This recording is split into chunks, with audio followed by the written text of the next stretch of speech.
orang daripada Bani Israel yang masing-masing mempunyai kekurangan.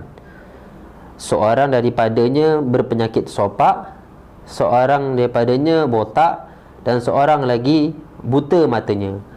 Allah menguji ketiga-tiganya dengan mengutuskan malaikat. Malaikat itu datang kepada si sopak.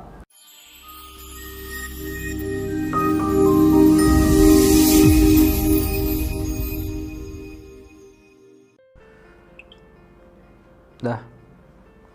Tulis ya.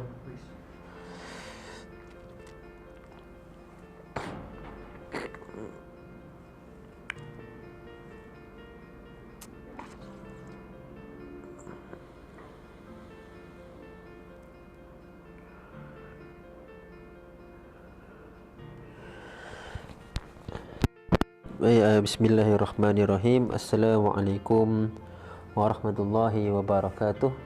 Alhamdulillah, syukur pada Allah Subhanahu wa taala, dengan limpah kurnianya Allah memberi keizinan dan kekuatan kepada kita untuk kita bertemu kembali untuk mendengar sedikit peringatan daripada ayat-ayat Allah Subhanahu wa taala. Selawat dan salam ke atas junjungan besar Nabi Muhammad sallallahu alaihi wasallam, di atas pengorbanan baginda bersama para sahabat. Alhamdulillah, iman dan Islam sampai kepada kita pada hari ini. Alhamdulillah, bertemu kembali ke channel At-Tanuriyah. InsyaAllah hari ini kita akan melihat sedikit, pentadabbur sedikit tentang ayat Al-Quran surah Al-Ankabut. Awal surah Al-Ankabut. A'udzu billahi minasyaitonir rajim. Bismillahirrahmanirrahim. Alif lam mim. Ahasiban nasu an yutraku an yaqulu amanna wa hum la yuftanun. Maksudnya ayat yang kedua surah Al-Ankabut, ahasiban nasu an yutraku an yaqulu, patutkah manusia menyangka bahawa mereka akan dibiarkan dengan hanya berkata kami beriman, sedangkan an yaqulu amanna wa hum la yuftanun, dan kami beriman sedangkan mereka tidak diuji, iaitu dengan sesuatu cubaan ataupun sesuatu rintangan. Ayat yang seterusnya, walaqad fatanna alladhina min qablihim fala ya'lamanna Allahu alladhina sadaqu wa la ya'lamanna al-kadhibin, dan demi sesungguhnya kami telah menguji orang-orang yang terdahulu daripada mereka, maka dengan ujian yang demikian nyata apa yang diketahui oleh Allah tentang orang-orang yang sebenarnya beriman, dan nyata pula apa yang diketahuinya tentang orang-orang yang berdusta. Dan ayat Allah Subhanahu wa taala dalam surah Al-Ankabut ini menceritakan berkenaan tentang dalam kehidupan manusia memang akan ada, lumrahnya ialah akan adanya ujian. Allah akan datangkan ujian pada setiap kehidupan manusia. Dan tujuannya untuk apa ujian kehidupan ni adalah untuk menguji sama ada kita ini beriman kepada Allah Subhanahu wa taala ataupun kita mengkufurkannya. Kita tak kita berdusta akan keimanan tersebut. Itulah kerana ujian itu datang. Baik ujian itu dalam bentuk kemudahan, kesenangan, ataupun ujian itu dalam bentuk kesusahan, kepayahan, kemiskinan dan sebagainya. Kita lihat sedikit berkenaan tentang kisah yang pernah berlaku, yang pernah diriwayatkan oleh Rasulullah sallallahu alaihi wasallam, sabda Nabi,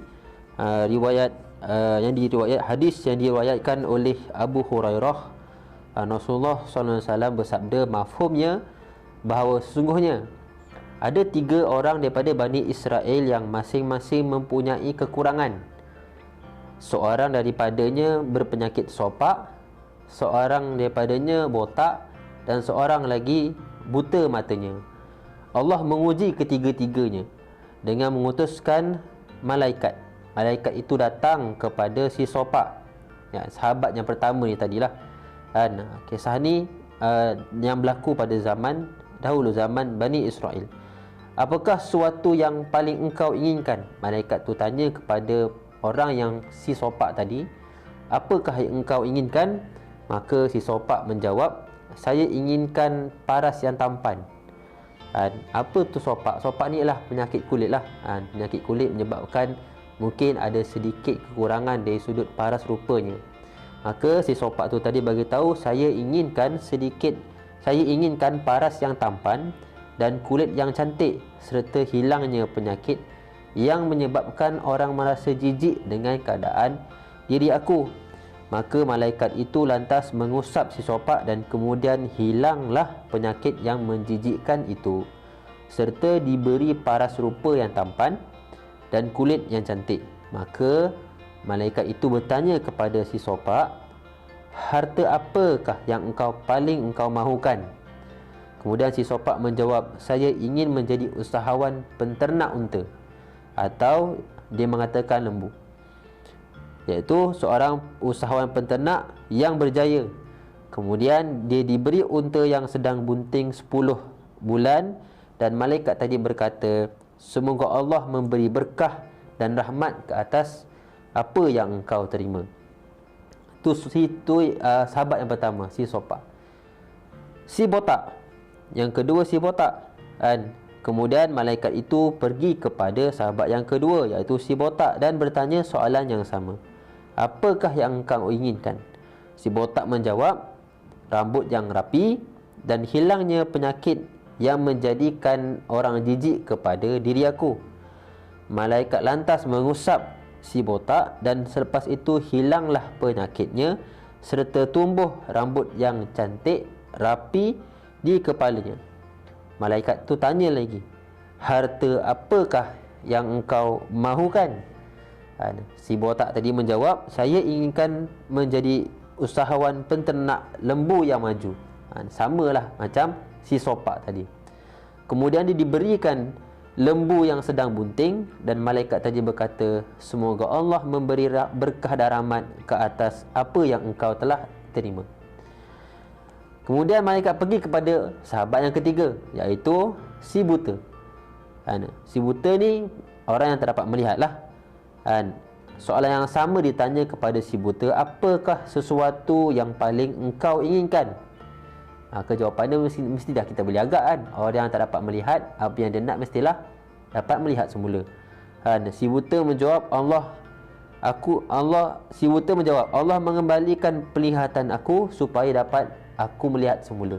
Dia minta pada malaikat tu, minta pada Allah supaya dapat kembalikan penglihatan dia.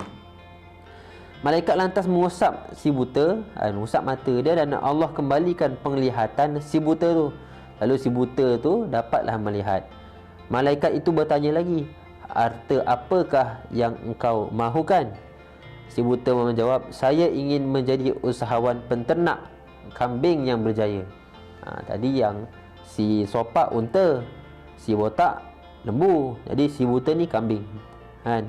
Jadi apa yang berlaku? Maka malaikat itu tadi pun memberilah kambing yang sedang bunting dan mengatakan perkara yang sama, semoga Allah memberi rahmat ke atas apa yang engkau terima.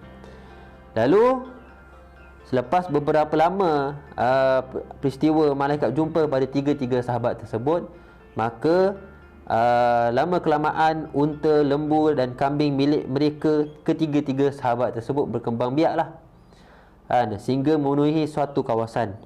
Lantas datanglah malaikat sebagai ujian daripada Allah Subhanahu Wa Taala.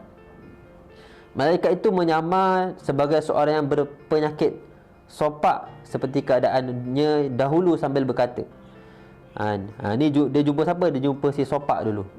Malaikat tu tadi datang, dia jumpa si sopak dulu. Dalam keadaan malaikat ini menyamar orang yang ada penyakit sopak. Saya seorang miskin dan telah kehabisan bekal di tengah perjalanan dan tidak bergantung harap kecuali kepada Allah Subhanahu Wa Taala. Kemudian kepadamu, iaitu si sopaklah yang dah berjaya sebagai penternak unta.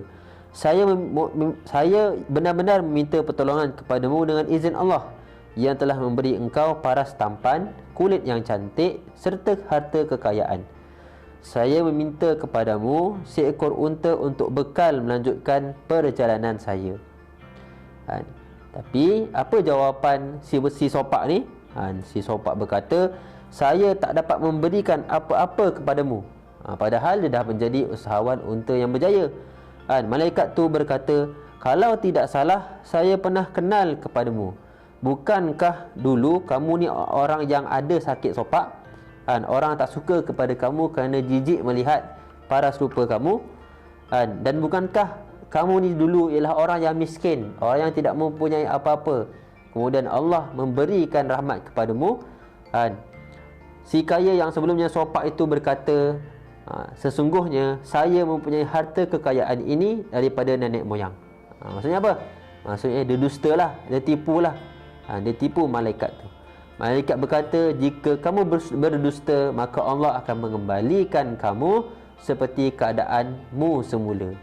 Maksudnya kalau dia bohong, Allah akan kembalikan keadaan asalnya dahulu, iaitu sakit sopak dan juga kemiskinan. Kemudian malaikat datang kepada sahabat yang kedua ni, iaitu si botak, yang menyerupai. Kemudian malaikat datang kepada sahabat yang kedua itu, iaitu si botak, dalam keadaan menyerupai. Malaikat itu menyerupai orang yang berpenyakit botak, yang sama seperti keadaan macam si botak dulu, dan berkata apa yang sama macam si sopak, iaitu dia minta bantuan kerana kehabisan bekal dan makanan. Kemudian si botak juga menjawab sama macam si sopak, iaitu berdusta. Dia dapat harta kekayaan ini adalah kerana dari nenek moyangnya. Maka samalah malaikat beritahu kepada si botak itu tadi, kalau kamu berdusta, Allah akan kembalikan kamu seperti keadaan asal kamu semula, iaitu botaklah. Lalu pergilah malaikat meneruskan perjalanan untuk berjumpa dengan sahabat yang ketiga, iaitu si botak. Si buta. Ya, dalam keadaan malaikat itu menyerupai orang yang buta, seperti keadaan si buta pada masa tu, dan berkata, saya seorang miskin, telah kehabisan bekal dalam perjalanan, dan tak ada harapanku lagi kecuali Allah, dan juga harapanku kepadamu. Iaitu si buta tadilah. Saya benar-benar minta pertolongan kepadamu dengan izin Allah yang telah mengembalikan penglihatan kamu, iaitu saya meminta 1 ekor kambing untuk bekal dalam melanjutkan perjalanan saya. Si buta menjawab, saya dulu juga seorang yang buta, kemudian Allah mencelikkan penglihatan saya, dan dulu saya miskin, kemudian Allah berikan kekayaan seperti ini. Maka ambillah apa yang kau inginkan. Demi Allah, saya tidak akan menghalangmu daripada mengambil apa jua yang kau kehendaki kerana Allah. Maksudnya dia tak halang, maksudnya ambillah seekor kambing ni. Mendengar jawapannya yang ikhlas itu, maka malaikat itu berkata, peliharalah harta kekayaanmu, sebenarnya kamu hanyalah diuji dan Allah benar-benar redha terhadap kamu, dan Allah telah memurkai kedua-dua kawan kamu. Allah murkalah kepada kawan-kawan yang dusta tadi, iaitu si sopak dan juga si buta, si sopak dan juga si botak. Jadi itulah kisah yang telah diriwayatkan oleh Abu Hurairah daripada sabda Nabi SAW. Apa pengajaran yang kita dapat daripada kisah ini? Pertama, Allah pasti menguji hambanya. Allah pasti. Mungkin Allah uji dalam keadaan kita susah, bagaimana kita meminta-minta dengan Allah Ta'ala, bagaimanakah tahap ketaatan kita kepada Allah Ta'ala, Allah uji. Dan sampailah waktu kita senang pun Allah uji. Allah uji dengan kesenangan. Adakah kita membantu orang yang susah, yang memerlukan, ataupun hanya kita menjadi orang yang sangat pentingkan diri sendirian. Itulah ujian yang pada setiap hambanya Allah akan uji. Antara pengajaran yang lain ialah kita kena wajib syukur akan nikmat Allah Ta'ala. Kita dapat melihat, alhamdulillah, ada juga di antara kita yang tak dapat melihat. Kita sihat boleh bekerja. Ada juga antara sahabat-sahabat kita yang tak boleh nak bekerja, yang tak sihat, yang diuji dengan kekurangan anggota badan. Jadi kena syukurlah nikmat Allah Ta'ala, dan jangan kita sekali-kali kufur akan nikmatnya.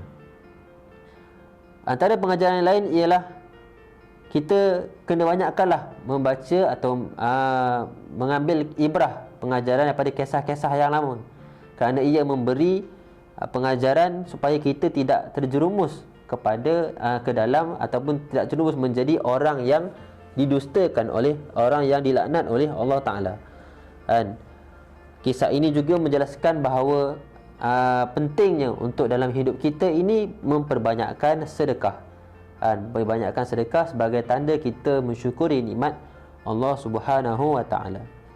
Okey, baik, itu saja kisah berkenaan tentang tiga sahabat ini. Moga-moga ia mengambil sedikit pengajaran dalam kehidupan kita. Dan ingatlah bagaimanapun keadaan kita sekarang ini, kita diuji oleh Allah Subhanahu wa taala dengan harapan agar banyak kebaikan yang akan kita terima. Allah uji kita, kita makin mengharap kepada Allah. Bila Allah uji dalam keadaan susah, kita minta-minta pada Allah. Bila Allah uji dalam keadaan senang, maka sampai masa untuk kita bantu orang yang lain. Okey, wallahu alam. Terima kasih kerana mendengar. Moga apa yang kita kongsikan hari ini menjadi pengajaran dalam hidup kita. Aku liqauli hadza astaghfirullahalazim li wa lakum. Apa yang baik itu datang daripada Allah, apa yang kurang itu atas kelemahan diri saya sendiri. Dan mohon maaf jika salah silap. Wabillahi taufiq hidayah. Wassalamualaikum warahmatullahi wabarakatuh.